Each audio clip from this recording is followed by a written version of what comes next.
नमस्कार दोस्तों, मैं प्रशांत आपका YouTube channel maths with Prashant sir में स्वागत करता हूं। पार्ट 1 में हमने परसेंटेज को फ्रैक्शन में बदलना व पार्ट 2 में फ्रैक्शन को परसेंटेज में बदलना और उन पर आधारित कुछ महत्वपूर्ण क्वेश्चन किए और आज पार्ट 3 में परसेंटेज से कुछ बेसिक लेकिन प्रतियोगी परीक्षा में आए हुए कुछ महत्वपूर्ण क्वेश्चन करेंगे।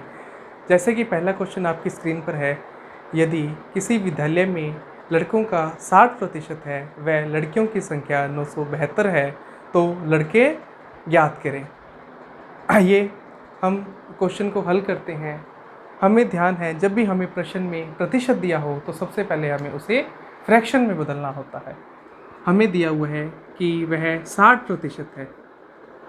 60% को फ्रैक्शन में बदलने के लिए हमारे पास दो तरीके हैं। पहला तरीका, हमें प्रतिशत हटाना होगा व उस संख्या को 100 से भाग देना होता है। जब हम उस संख्या को 100 से भाग देंगे तो ये एक जीरो से एक जीरो कट जाएगा और 60% का मान 3/5 के बराबर आ जाएगा। फिर दूसरा तरीका यह है, हमें मालूम है कि 20% का मान 1/5 के बराबर होता है। आप जब भी वीडियो देखना शुरू करें, एक बार इन परसेंटेज और उनकी फ्रैक्शन वैल्यू को रिवाइज ज़रूर करें। हमें मालूम है 20% का मान 1/5 होता है। यदि हम 20% व 1/5 दोनों को 3 से गुना कर दें तो हमें 60% का मान भी 3/5 के बराबर आ जाएगा। जैसे देखिए, यदि हम 20% को 3 से गुना करें व 3 से ही 1/5 को गुना करें तो 60% का मान 3/5 के बराबर आ जाएगा। अब जैसा कि मैंने आपको बताया, जब हम प्रतिशत से उसकी फ्रैक्शन वैल्यू का मान ज्ञात कर लें तो फ्रैक्शन वैल्यू के हर वाली वैल्यू को हमने मानना होता है। हम मान लेते हैं कि विद्यालय में कुल विद्यार्थियों की संख्या 5 है और हमें दिया हुआ है विद्यालय में 60% लड़के हैं। हमने मान लिया कि विद्यालय में कुल विद्यार्थी 5 है, विद्यालय में 60% अर्थात 5 का 60% लड़के हैं और 5 का 60% 3 के बराबर है। अर्थात विद्यालय में 5 का 60% यानी 3 लड़के हैं। वह जो शेष बचे, 5 में से 3 जब हमने घटाए तो शेष बचे लड़कियां। जो 2 है वह बची लड़कियां, वह ये बची गर्ल्स। तो हमारे पास बचा कि जो विद्यालय उसमें 3 लड़के हैं वह 2 लड़के हैं। लेकिन हमें प्रश्न में दिया हुआ है लड़कियों की संख्या 972 है। 2 इकाई का मान हमारे पास 972 के बराबर आया और 1 इकाई का मान 972/2, यानी जब हम 972 को 2 से भाग देंगे तब हमारे पास 486 आएगा। और अब हमें मालूम है लड़कों की संख्या विद्यालय में 3 है, 1 का मान हमारे पास 486 आया है और 3 का मान ज्ञात करने के लिए हम इसे दोनों साइड से 3 से गुना कर देंगे और हमारे पास आ जाएगा 6 को 3 से गुना किया 18, एक हंसी लाई, 3 को 8 से किया 24 और 1 25, हंसी लाई 2, 3 को 4 से किया 12 और 2 14। तो उस विद्यालय में लड़कों की संख्या 1458 है। इसी कंसेप्ट पर आधारित हम एक और क्वेश्चन करते हैं जो कि आपकी स्क्रीन पर है। यदि किसी विद्यालय में विद्यार्थियों की संख्या का 70% लड़कियां हैं व लड़कों की संख्या 510 है तो विद्यालय में विद्यार्थियों की संख्या ज्ञात कीजिए। जैसा कि मैंने आपको पिछले प्रश्न में बताया था कि जब भी हमें प्रश्न में प्रतिशत दिया हो तो सबसे पहले हमने उस प्रतिशत को फ्रैक्शन में बदलना होता है। हमें दिया हुआ है कि 70% लड़कियां हैं।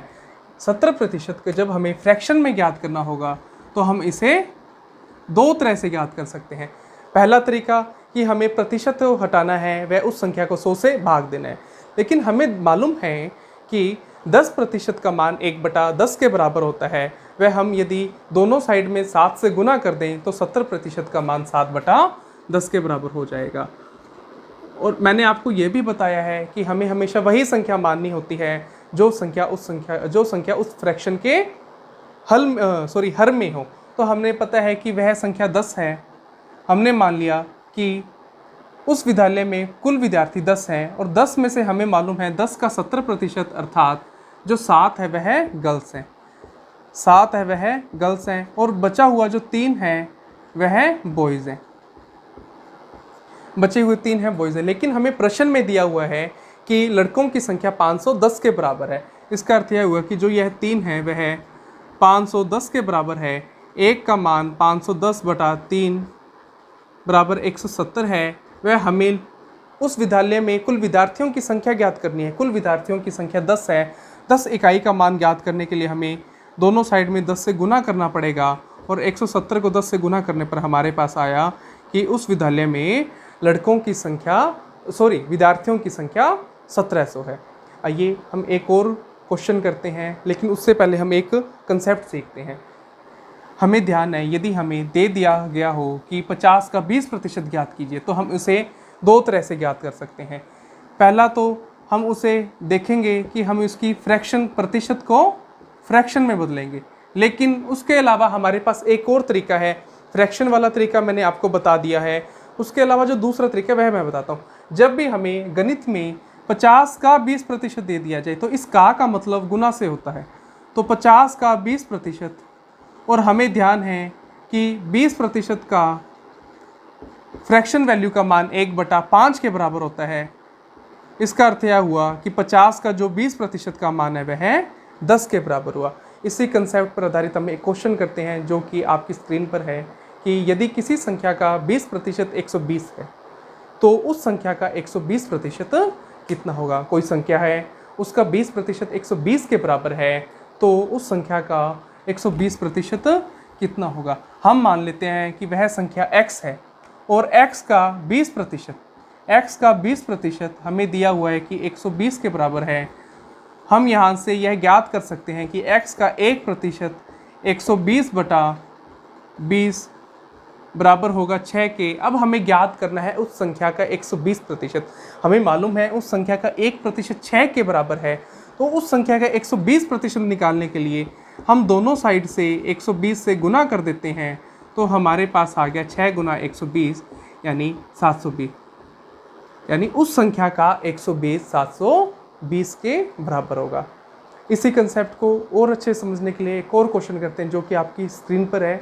ये दोनों क्वेश्चन प्रीवियस ईयर में आए हुए क्वेश्चन है कि यदि किसी संख्या का 51% 714 है तो उस संख्या का 39% कितना होगा। कोई संख्या है, उसका 51% 714 के बराबर है, तो उस संख्या का 39% कितना होगा। आइए हम करते हैं इस क्वेश्चन को। हमें मालूम है, मान लिया वह संख्या x है और x का 51% हमें दिया हुआ है कि 714 के बराबर है। हम यहाँ से ज्ञात कर सकते हैं कि x का 1% 714/51 के बराबर होगा। जब हम 51 का भाग 714 में देंगे तो यह 14 बार जाएगा। अब हमें पूछा गया है कि x का 39% कितना होगा। यदि उस संख्या का 39% कितना होगा, हमें उस संख्या का 1% का मान 14 मिल गया, तो उस संख्या का 39% का मान ज्ञात करने के लिए हम इसे दोनों साइड से 39 से गुना कर देंगे। जब 14 को 9 से गुना करेंगे तो 126 आएगा और हमारे पास संसिल 12 बचेगी। 14 को 3 से गुना करेंगे 42 और 12 54, तो उस संख्या का 39% 546 है, जिस संख्या का 51% 714 के बराबर है। अब जैसा कि मैंने आपको कल भी एक वीडियो में बताया था पार्ट सेकंड में कि जब तक हम किसी संख्या की किसी अन्य संख्या से तुलना नहीं करते हैं तब तक वह 100% रहती है, लेकिन जब हम किसी अन्य संख्या से तुलना कर देते हैं तब वह 100% से कम या 100% से अधिक हो जाती है। उसी कंसेप्ट को आज हम सीखते हैं। जैसा कि आपके सामने क्वेश्चन है कि 20 50 का कितने प्रतिशत है, यानी जो 20 है वह 50 के सापेक्ष में कितना प्रतिशत है। क्वेश्चन को ध्यान से पढ़िए, उसकी लैंग्वेज समझिए कि जो हमें दिया हुआ है 20 50 का कितने प्रतिशत है, यानी जो 20 हमसे उस संख्या 20 संख्या का प्रतिशत पूछा है 50 के सापेक्ष में। देखो, जब भी हमें इस तरह से प्रतिशत ज्ञात करना हो तो सबसे पहले हमें इस प्रकार के प्रतिशत ज्ञात करने हमें एक फ्रैक्शन बनानी होती है। और वो फ्रैक्शन किस प्रकार से बनती है, अंश में हम वह संख्या लिखते हैं जिसका हमें प्रतिशत ज्ञात करना है। जैसे हमें यहाँ पर दिया हुआ है कि 20 50 का कितने प्रतिशत है, 20 50 का कितने प्रतिशत है, यानी हमने 20 का प्रतिशत ज्ञात करना है, तो हमने अंश में लिख दिया 20। वह हमें हर में वह संख्या लिखनी होती है जिसके सापेक्ष में हमने प्रतिशत ज्ञात करना होता है। हमें ध्यान है, हमें 20 का 50 के सापेक्ष में प्रतिशत ज्ञात करना है, तो हम 50 को हर में लिख देंगे 20/50। अब हम 1 0 से 1 0 काटेंगे और इसको हल करेंगे 2/5। अब हमें 2/5 को प्रतिशत में बदलना है। देखिए 2/5 को प्रतिशत में बदलने के लिए हम इसे 100 से गुना भी कर सकते हैं, लेकिन एक दूसरा तरीका हमारे पास यह रहेगा कि हमें मालूम है कि 1/5 का मान 20% के बराबर होता है। तो यदि हम इसे दोनों तरफ 2 से गुना कर दें तो हमें मालूम है कि 2/5 का मान 40% के बराबर आ जाएगा। तो हमें पता लग गया कि जो 20 है वह 50 का 40% है। आइए हम इस कंसेप्ट को और स्ट्रॉन्ग करने के लिए एक और क्वेश्चन करते हैं कि 100 80 का कितने प्रतिशत है। संख्या 100 है वह 80 का कितने प्रतिशत है, अर्थात हमें 100 का 80 के सापेक्ष प्रतिशत ज्ञात करना है। हमें जो संख्या 100 है उसका 80 के सापेक्ष में प्रतिशत ज्ञात करना है। हमें वह संख्या अंश में लिखनी होती है जिसका हमें प्रतिशत ज्ञात करना है। हमने 100 का 80 के सापेक्ष में, अर्थात वह हर में हम वह संख्या लिखते हैं जिसके सापेक्ष में हमें प्रतिशत ज्ञात करना होता है। 100/80 जब हम इसको हल करेंगे तो हमारे पास आएगा 5/4, और 5/4 को हल करने के हमारे पास 2 तरीके हैं। हमें यदि इसे प्रतिशत में बदलना है तो हम 5/4 को या तो हमें 100 से गुना करना पड़ेगा, लेकिन एक जो दूसरा तरीका हमारे पास यह है, हमें मालूम है कि 1/4 का मान 25% के बराबर होता है। 1/4 का मान 25% के बराबर है। यदि हम इन्हें दोनों साइड से 5 से गुना कर दें तो 5/4 का मान हमारे पास 125% के बराबर आ जाएगा। देखें, लेकिन इन दोनों क्वेश्चन में आपने कॉमन बात देखी कि वही संख्या हर में आ रही है। देखिए आपको लैंग्वेज समझना जरूरी है, लेकिन यदि आप कंफ्यूज हो इन क्वेश्चन में तो आप देखो, एक आपने कॉमन बात नोट की होगी कि हमारा पहला क्वेश्चन था कि 20-50 का कितने प्रतिशत है। जो शब्द कितने हैं उससे पहले जो संख्या 50 आई वह उसके हर में रही। वह जो हमारा सेकंड क्वेश्चन था कि जो 100 है वह 80 का कितने प्रतिशत है, जो कितने शब्द है उससे पहले जो संख्या हमारी 80 आई वह हर रही। इस प्रकार के प्रश्न में जो संख्या कितने शब्द से पहले आएगी वह हमेशा हर में रहती है। जैसे एक और क्वेश्चन हम करते हैं कि 60 50 से कितने प्रतिशत अधिक है। 60 50 से कितने प्रतिशत अधिक है। हमें मालूम है जो 60 है वह 50 से, हमें पहले संख्या देखनी है, जो 60 है वह 50 से 10 अंक अधिक है। 10, तो हमें वह संख्या हर में लिख लेनी है। और हमसे पूछा है कि 60 50 से कितने प्रतिशत अधिक है, यानी हमें 50 के सापेक्ष में वह संख्या ज्ञात करनी है। तो हमने वह हर में लिख लिया 50। या आप इसे दूसरे तरीके से भी देख सकते हो, जो एक शब्द आया कितने से पहले आपका जो संख्या आ रही है वह आ रही है 50, और उस संख्या को हमने यहाँ पर हर में लगाना है। अब हमें मालूम हुआ 1 0 से हमने 1 0 काटी, 1 0 से 1 0 कटने पर यह आया 1/5, और 1/5 का मान हमें मालूम है कि 20% के बराबर होता है। 1/5 का मान यहाँ पर आया 20%। अब जैसे कि एक और क्वेश्चन जो इसमें बन सकता है कि 20 30 से कितने प्रतिशत कम है। जो 20 है वह 30 से कितने प्रतिशत कम है। देखिए इस क्वेश्चन को हम किस तरह से करेंगे। हमें बोला है कि जो 20 है, हमें मालूम है कि जो 20 है वह जो 30 से 10 अंक कम है। 20 है वह 30 से 10 अंक कम है। हमने हमने अंश में लिख लिया वह 10 अंक कम है। हमें बोला है कि जो 20 है वह 30 से, यानी हमें किसके सापेक्ष में बोला है, 30 के सापेक्ष में बोला है। या आप यह देख लो कितने शब्द से पहले कौन सी संख्या आ रही है, कितने शब्द से पहले 30 संख्या आ रही है, तो 10/30। अब हमें इसे हल करना, 1 0 से 1 0 कटी, और 1/3 का मान 33 सही 1/3% के बराबर आता है। ये हमारा प्रतिशत का सबसे बेहतरीन कंसेप्ट है। प्रतिशत जो टॉपिक है उसका सबसे बेहतरीन कंसेप्ट है। तो अब हम इस पर कंसेप्ट पर आधारित हम कुछ क्वेश्चन भी करते हैं। जैसा कि पहला क्वेश्चन आपकी स्क्रीन पर है कि x y का 80% है, तो x का कितने प्रतिशत y है। देखिए जैसा कि मैंने आपको पहले बताया था कि जब भी हमें प्रश्न में प्रतिशत दिया हो तो सबसे पहले हमें उसको कन्वर्ट करना होता है फ्रैक्शन में। अब हमें यहाँ पर दिया है कि 80% की फ्रैक्शन वैल्यू का मान हम 2 तरह से निकाल सकते हैं। या तो हमें प्रतिशत को हटाना होगा और उस संख्या से 100 से भाग देना होगा। वह दूसरा तरीका हमें मालूम है कि जो 20% का मान 1/5 होता है, तो 80% का मान ज्ञात करने के लिए हम उनसे दोनों को 4 से गुना कर देंगे और 80% की फ्रैक्शन वैल्यू का मान हमारे पास 4/5 आ जाएगा। अब हमें दिया हुआ है कि जो x है वो y का, हमें दिया x y का 80% है। यदि हम उस संख्या y को, यदि हमें वो संख्या पता लग जाए तो हम x का मान ज्ञात कर सकते हैं। तो हम मान लेते हैं कुछ ही संख्या y मान लेते हैं और हमें हमेशा वही संख्या माननी होती है जो कि उस फ्रैक्शन के हर में हो। हम मान लेते हैं यदि वह संख्या 5 हो, यदि वह संख्या 5 हो तो जो x है वह y का 80% है। हमने मान ली वह संख्या 5 है, तो 5 का 80% अर्थात जो x का मान आएगा वह 4 के बराबर होगा। अब अगली वाली लाइन पढ़े कि x का कितने प्रतिशत y के बराबर है। मैंने अभी आपको बताया था कितने शब्द से पहले जिस संख्या का मान आए हमें उसे हमेशा हर में रखना होता है। हमें पता है कितने शब्द से पहले x आ रहा है, तो हमें पता है x का जो मान है वह 4 के बराबर है।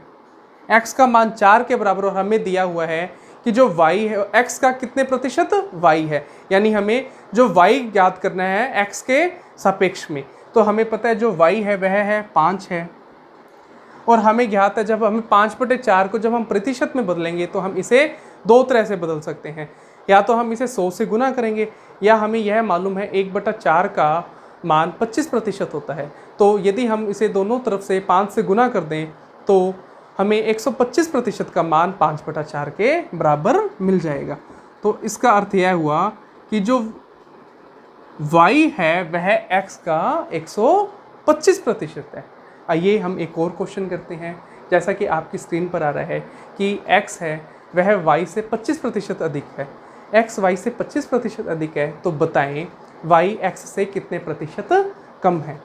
हमें आइए सबसे पहले तो हमें वही करना है कि हमें सबसे पहले उस प्रतिशत को फ्रैक्शन में बदलना है और हमें दिया हुआ है कि वह उससे 25% अधिक है। x जो है वो y से 25% और 25% का मान हमें ध्यान है 1/4 होता है। 25% का मान 1/4 के बराबर होता है। अब देखिए, अब आपको यह बात समझ में आ रही है हम यहाँ पर y क्यों मान रहे हैं, क्योंकि हमें प्रश्न में दिया हुआ है कि वह जो x है वह y से बड़ा है, 25% y से बड़ा है। यदि हमें y का मान पता लग जाएगा तो हम x का मान आसानी से ज्ञात कर लेते हैं। और हमेशा हमें वही संख्या माननी होती है जो संख्या हमें फ्रैक्शन के हर में हो। हम मान लेते हैं माना वह संख्या 4 और जो x है वह y से 25% अधिक, यानी जो 4 का 25% अर्थात 1 अधिक है। यदि y 4 होगा तो x का मान 5 के बराबर होगा। यदि y 4 है तो x का मान 5 के बराबर होगा। अब हमें दिया हुआ है कि जो y है वह x से कितने प्रतिशत कम है। ध्यान रखें कितने, एक शब्द आया कितने, कितने से पहले आया है शब्द क्या है, कितने से पहले जो शब्द आया वह है x, यानी हमें हर में हमेशा 5 रखना होगा। वो हमें दिया हुआ कितने प्रतिशत कम है। अब हमें कम या ज़्यादा पूछ लिया, हमें पता है जो y है वो x से 1 कम है। जो y है y 4 है और x 5 है, और तो हमें पता लग गया कि जो y है वह x से 1 कम है। तो 1/5 का मान हमें ध्यान है कि यह 20% के बराबर होता है। तो जो y है वह x से 20% कम है। ठीक है, आइए इस कंसेप्ट को थोड़ा सा और स्ट्रॉन्ग, और इसका जो एक सबसे बेहतरीन क्वेश्चन है जो मैं आपको करवाऊंगा तो वो देखिए। ये एग्जामिनर हमें कंफ्यूज करने के लिए कितने के शब्द पर भी वह हमें एक नए शब्द दे सकते हैं। जैसे आइए देखिए इस क्वेश्चन को कि आपकी स्क्रीन पर है a की i b की i से 10% अधिक है। तो याद करें कि b की i a की i से x% कम है, तो x ज्ञात करें। क्वेश्चन मैं वापस रिपीट करता हूँ, a की i b की i से 10% अधिक है, b की i a की i से x% कम है, तो x ज्ञात करें। हमें दिया हुआ है कि वह जो i है वह x% कम है, हमें x ज्ञात करें। देखिए, जब भी आपको इस प्रकार का क्वेश्चन दे, आप टाइप समझ क्योंकि ये किस टाइप का क्वेश्चन है, तो आपने कुछ भी नहीं करना है। आपने x% की जगह आपने कितने लिख देना है, x% की जगह कितने लिख देना है, कितने प्रतिशत लिख देना है। देखिए हम इस क्वेश्चन को कैसे सोल्व करते हैं। आपने बस केवल ये लिखना है जो x% आया है उसकी जगह कितने प्रतिशत लिख देना है। जब x को आप कितने प्रतिशत लिख देना, हमें पहला दिया हुआ है जो a की i है वह b की i से 10% अधिक है। हमें पहले सबसे पहले 10% का हमें फ्रैक्शन वैल्यू पता होनी चाहिए कि 1/10 है। अब हमें बोला है कि b की i से 10% अधिक है। यदि हम मान लें b की i, हमने मान लिया यदि b की i 10 है तो 10 का 10% अर्थात वह 1 अधिक है। मान लिया कि वह 10 है तो यह इसका क्या है 11 है। अब हमें क्वेश्चन में पूछा है कि b की i a की i से x% कम है। मैंने अभी आपको बताया x% को कितने मान लो कि कितने प्रतिशत कम है, और जो कितने शब्द से पहले जो हमारे पास संख्या आती है या जो हमारे पास शब्द a आया तो हम उसे क्या मान लेंगे, हर में मान लेंगे।